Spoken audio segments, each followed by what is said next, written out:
Muhammad itu sehari-hari itu bersabda banyak. Sabdanya itu banyak, Pak. Perbuatannya juga banyak. Sementara yang disebut hadis adalah segala sesuatu yang diasosiasikan kepada Nabi Muhammad. Misalnya ada sebuah sabda, kita bilang ini sabdanya Nabi, itu disebut hadis. Atau ada perbuatan kita bilang dilakukan oleh Nabi, ini juga disebut hadis.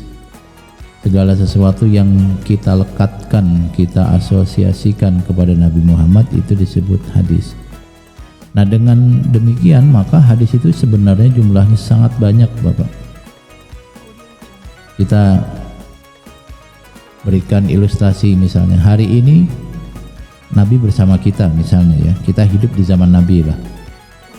Lalu beliau keluar dari rumahnya ke masjid untuk mengimami sholat subuh. Maka kita sudah punya banyak hadis, Pak. Pertama mungkin hadis terkait pakaian yang dikenakan Nabi, atau cara jalannya Nabi, atau bacaan surah yang dibaca Nabi, atau apa yang Nabi lakukan setelah sholat, apakah berzikir, berdoa, diam, atau langsung bangun. Itu baru dalam durasi yang singkat.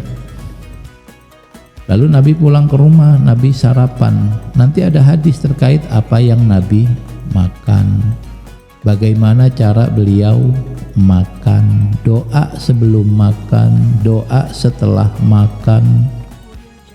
Setelah itu mungkin Nabi melakukan aktivitas, misalnya beliau ke pasar, lalu bertemu dengan sahabat, menyampaikan salam. Itu juga hadis, bagaimana Nabi menyampaikan salam. Misalnya Nabi ketemu anak kecil, lalu anak kecil itu cium tangan pada Nabi, itu juga hadis. Maka sampai zuhur, apapun yang beliau lakukan dan beliau sabdakan, semuanya hadis, termasuk yang beliau kenakan, yang beliau makan, cara beliau menyapa orang lain, cara beliau berjalan, itu semua hadis. Lalu masuk waktu zuhur, Nabi sholat sunnah qobliyah, itu jadi hadis sampai ke kita, bagaimana cara Nabi sholat sunnah. Lalu Nabi sholat zuhur berjamaah, dan seterusnya. Maka sebenarnya jumlah hadis itu sangat banyak, kalau boleh dibilang tidak terhingga. Tetapi tidak semua yang Nabi sabdakan dan Nabi lakukan itu diriwayatkan sebagai sebuah hadis. Misalnya Bapak, ini ilustrasi lagi Pak ya, Bapak dalam satu kesempatan bertemu dengan tokoh penting, lalu ngobrol banyak. Itu tidak semua obrolannya Bapak hafal, tapi mungkin ada satu kalimat yang menurut Bapak penting, nanti Bapak sampaikan ke orang lain.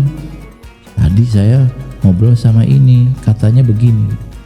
Padahal mungkin durasi ngobrolnya Bapak dengan orang penting tadi itu mungkin 20 menit, 30 menit, tetapi yang kita sampaikan cuma satu kalimat. Kenapa?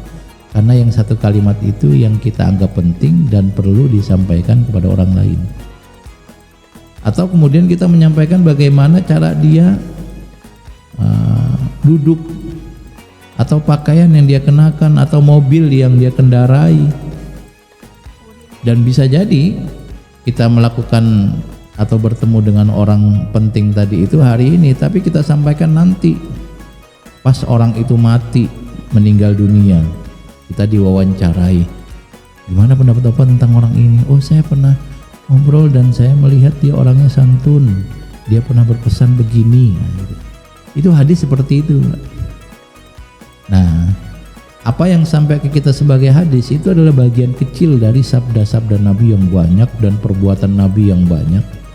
Dan apa yang sampai ke kita itulah yang kemudian dianggap penting oleh para sahabat dan orang setelahnya, sehingga harus diriwayatkan dan disampaikan pada umat Islam.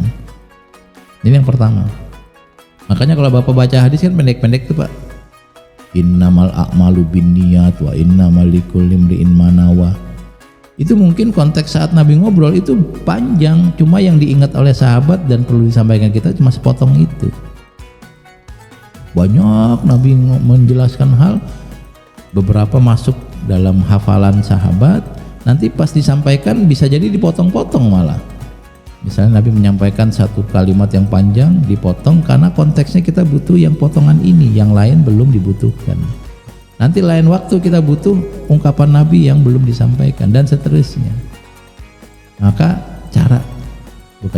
maka hadis itu seperti itu nanti. Hadis sampai ke kita dipilih mana yang relevan untuk disampaikan kepada orang.